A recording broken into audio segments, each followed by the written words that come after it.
Hola a todas, soy Valeria Linera. Hoy voy a comentar una imagen que ha salido en varios medios, tanto a nivel español como en la Unión Europea.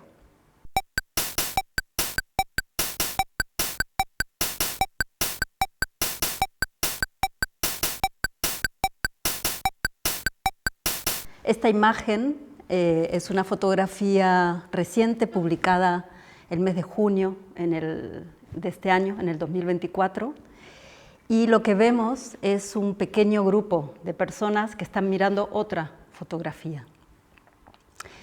Hay 3 personas vestidas formalmente, ¿no? Y también hay otras 2 con uniforme militar, por lo que podemos entender que estamos en un entorno militar, ¿no? Sobre lo que aparece en la imagen que esta gente está mirando, estas personas tan atentamente, y por cómo está presentada podemos entender que se trata de un proyecto de construcción de un gran emplazamiento, ¿no? Que de hecho podría ser el mismo lugar donde se encuentran.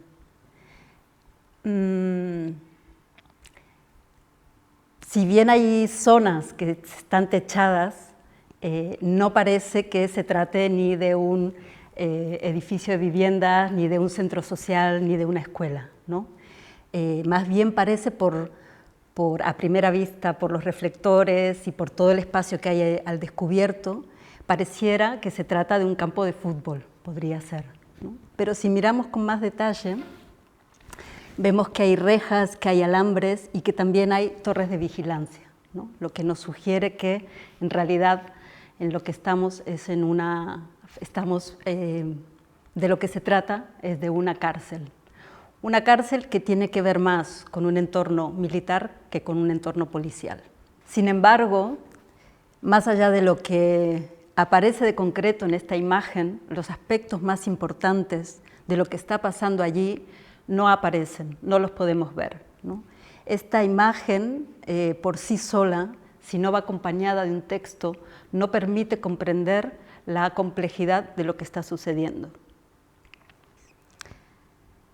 El título de la noticia que acompaña esta imagen dice: Meloni dice que la política migratoria de la Unión Europea debería basarse en el acuerdo entre Italia y Albania.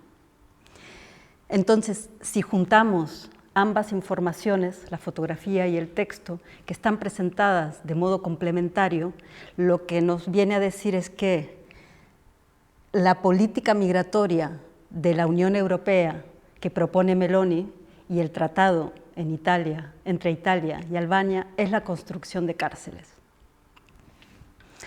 Y habría que agregar la construcción de cárceles fuera de la Unión Europea, lo que se traduce en externalizar las fronteras, externalizar la gestión, ¿no?, de las fronteras europeas y externalizar la gestión de las personas migrantes que están llegando a la Unión. En el caso de los centros de detención para extranjeros, como se llama a estas cárceles que son exclusivas, ¿no?, para las personas migrantes, las detenciones que se realizan allí no tienen que ver con un delito que hayan cometido, sino que tienen que ver más con unas cuestiones administrativas en relación a su proceso migratorio. Por el modo en que son gestionadas esas cuestiones, podemos ver que funcionan por fuera de la Declaración Universal de los Derechos Humanos, ¿no? Son unos pequeños lugares de excepción.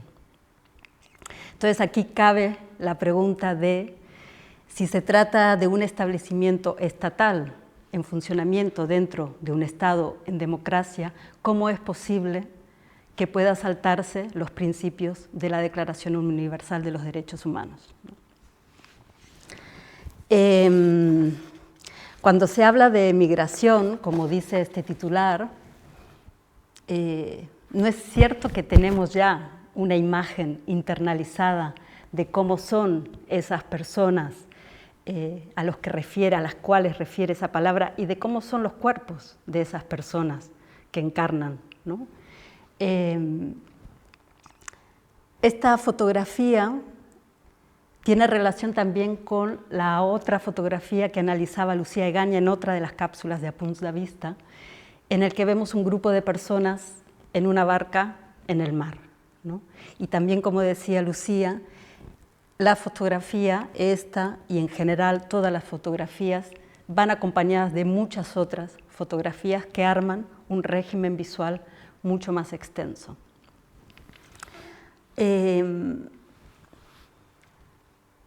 Ariela Zulay, que es una investigadora que ha trabajado mucho alrededor de la fotografía, habla de la capacidad de la fotografía de congelar una situación o una persona y anular el contexto. Ella dice que desde sus inicios, o sea, la fotografía permite presentar situaciones como hechos consumados y luego se puede construir a su alrededor unos relatos que pueden tener una relación directa con lo que estamos viendo, pero también puede ser que no lo tengan, ¿no? Ariela comenta y propone que desde su invención en 1826, en muchos casos la fotografía ha servido para sostener una visión del mundo que se remonta al año 1492, año del viaje de Cristóbal Colón y de la expulsión de los judíos y los musulmanes de la España católica. Esa fecha marca el inicio de la modernidad y de la colonialidad, ¿no? Y también del proyecto civilizatorio que nos acompaña hasta hoy, ¿no? Que hoy seguimos habitando este proyecto que se inicia en ese momento. Iris Zavala, que es una escritora puertorriqueña, ella propone que este modelo, este proyecto civilizatorio que se inicia en ese momento, está basado en grandes invenciones. Por un lado, la invención del descubrimiento de América, ¿no? Que anula en su relato la existencia de las comunidades de esos territorios y que otorgó a los países colonialistas el derecho a apropiarse de las tierras. Pero también la invención de la raza en tanto que posición jerárquica, o lo que Aníbal Quijano denominó la diferencia colonial, es decir, el momento en que la diferencia racial se convierte en jerarquía, ¿no? Esto es un orden que se empieza a establecer en ese momento, digamos que dirigido desde los países colonialistas y que se otorgan a sí mismos, ¿no? Como países del norte global, la raza blanca por encima, ¿no? Del resto, y con ello se justifica el control y el castigo y el exterminio de otras poblaciones. Hay un trabajo de Sayac Valencia y Katia Sepúlveda, que son artistas, investigadoras de Avia Yala, que ayuda a entender bastante bien la política histórica o la función política e histórica de las imágenes, ¿no? Ellas hacen un análisis de los diferentes regímenes visuales que se sucedieron desde el inicio de la modernidad y lo que proponen no es un análisis basado en aspectos técnicos, sino en la relación entre los estados de los países colonialistas con las poblaciones de las colonias, ¿no?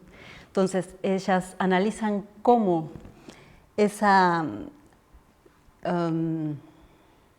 diferencia colonial de la que hablábamos antes también fue construida y sostenida en imágenes, ¿no? Es un análisis de la construcción de la figura de la otredad, de esas otras personas, esas otras culturas y esas otras tierras, ¿no? Que estaban siendo colonizadas. A grandes trazos podría decirse que el primer régimen que proponen Valencia y Sepúlveda y que llaman régimen soberano se inicia junto con la modernidad y la colonialidad y se caracteriza por establecer las bases de lo que será esta diferencia colonial. Mientras sobre la Europa cartesiana se erguía el imaginario del humanismo que se presentaba bajo los estandartes del conocimiento científico, la filosofía, las artes, la religión, la guerra también. En los territorios y en las poblaciones de las colonias se presentaba la imagen de las personas nativas como personas ignorantes, como personas de mal comportamiento. Sus conocimientos, sus espiritualidades, su cultura en general quedó anulada, ¿no?, bajo la imagen del mal salvaje, como dirá Cristian León, y eso se utilizó para justificar la aplicación de castigo, pero también del exterminio.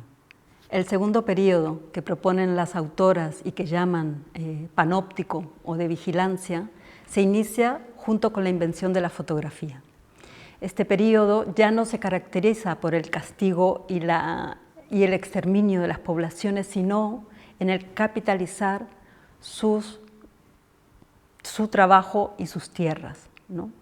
Las imágenes que predominan de esta época son la de las grandes plantaciones con mano de obra esclava trabajando bajo las órdenes de un patrón. Entonces, si pensamos, ¿no?, en esa mano de obra esclava trabajando bajo las órdenes de un patrón, seguramente, otra vez, ya tenemos internalizadas unas imágenes de cómo son los cuerpos de esas personas esclavas y de cómo son los cuerpos de los patrones, ¿no? En este periodo la diferencia colonial ya está establecida, ¿no? Y lo que se genera aquí es que esa diferencia colonial se traduce en una división del trabajo y también una división en el derecho o no a la acumulación de la riqueza. Y luego el tercer periodo, que es el actual, Valencia y Sepúlveda dicen que ya tenemos internalizado la vigilancia y ya tenemos internalizada también la diferencia colonial, ¿no? Lo que se suma en este último periodo neoliberal es una producción de imágenes en streaming, ¿no?, la producción de las imágenes de lo live, pero también estamos en un momento en que el régimen visual, una de sus características más importantes es que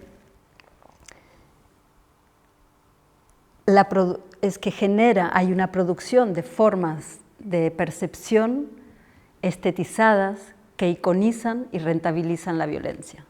Entonces, para que hoy veamos esta imagen en un periódico y que desde los altos cargos políticos, como es Meloni, ¿no?, la primera ministra de Italia, pronuncien abiertamente que la manera de tratar la migración, sobre todo de personas del sur global y personas racializadas, que la manera que hay para tratarla, la propuesta que hay para tratarlas, es la construcción de cárceles, han sido necesarias todas esas otras imágenes, ¿no?, que venimos viendo y que se han ido generando durante todos estos siglos. En algunos casos podemos hablar que la migración es tratada en términos de guerra, ¿no? Por un lado, porque se mueve dentro de un régimen legal que no es el común y son organizados por las mismas empresas que se dedican a la venta de armamento militar, ¿no? Entonces, otra de las patas importantes de este proyecto civilizatorio que se inició con la modernidad y con la colonialidad es el capitalismo, ¿no? Y el hecho de que estas empresas estén gestionando toda lo que es la frontera de Europa y que estén gestionando estos centros tiene que ver con ese mecanismo que también viene funcionando desde hace siglos. Personas que tuvieron la experiencia de ser perseguidas y encerradas en este tipo de centros de internamiento por este tipo de políticas, como son por ejemplo los chicos del sindicato de manteros, ellos dicen que esto es permitido porque su humanidad es lo que está siendo puesto en duda, ¿no? Y que es porque su humanidad está puesta en duda que puede saltarse la Declaración Universal de los Derechos Humanos. Digamos que como parte de esta construcción que se ha hecho, el relato de una historia universal, todas esas enciclopedias que hemos visto durante muchas décadas, han tenido un papel muy importante, ¿no? Porque es una historia que se ha construido, que refiere al mundo entero, pero que ha sido relatada desde un único punto de vista. Tengo aquí unas imágenes que quería compartir hoy, que también tienen relación con esta otra que estamos viendo aquí. A ver, esta es Samba Martínez. Ella estuvo en un centro de internamiento para extranjeros como este que vemos en la fotografía, pero en la ciudad de Madrid.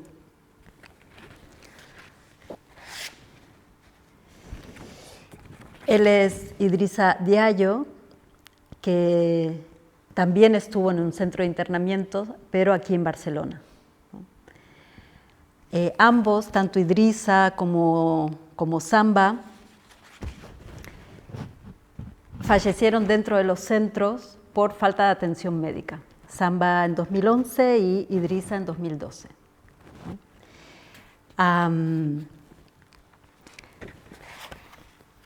En ambos casos, los movimientos sociales de las dos ciudades hicieron un trabajo para recuperar su memoria, recuperar su nombre y resignificarlo. En ambos casos, su nombre quedó en un espacio público de la ciudad, ¿no? En el caso de Idrissa Diallo, es una plaza que hay en el centro de Barcelona, y en el caso de Samba Martínez, una calle en Lavapiés, en Madrid. Esta forma, ¿no?, de recuperar estas historias y estas personas que han pasado por estos centros un poco puede generar otro tipo de imaginario, otro tipo de visualidad, y empezar a buscar otros regímenes visuales que nos quiten de esos que de los que veníamos hablando antes, ¿no? Para terminar, si volvemos a esta fotografía, vemos que hay casi un gesto celebratorio, ¿no?, de lo que está sucediendo ahí, que de alguna manera normaliza la violencia que dentro de esos espacios se comete, ¿no? Pensando en qué hacer con esas imágenes que no consiguen explicar todo el contexto que hay a su alrededor, toda la implicación que tiene, Tina Camp propone, que también es una persona que ha trabajado mucho alrededor de las imágenes, ella propone escuchar las imágenes, ¿no? Entonces, ella dice que si bien son los oídos, los órganos con los que escuchamos, nuestros oídos tienen una frecuencia muy concreta y muy limitada, ¿no? Pero si pensamos en el sonido como frecuencia, el resto del cuerpo puede sentir las vibraciones más bajas. Entonces, escuchar las imágenes es dar el lugar y dar el tiempo para poder sentir todas esas frecuencias que están vibrando en la imagen, pero que no podemos ver fácilmente. Entonces, para cerrar un poco la idea de lo que quería proponer, es pensar que las imágenes tienen un trasfondo político, histórico, que es necesario contextualizar, que es necesario poder poner situar en el contexto, en un espacio concreto, en una fecha concreta y en relación a los sucesos que tienen en ese espacio, ¿no? Y también pensar que las imágenes nunca van solas, sino que ya tenemos internalizado todo un imaginario de muchos siglos, y que es interesante pensar de qué manera las imágenes colaboran con un tipo de imaginario o ayudan a construir un otro.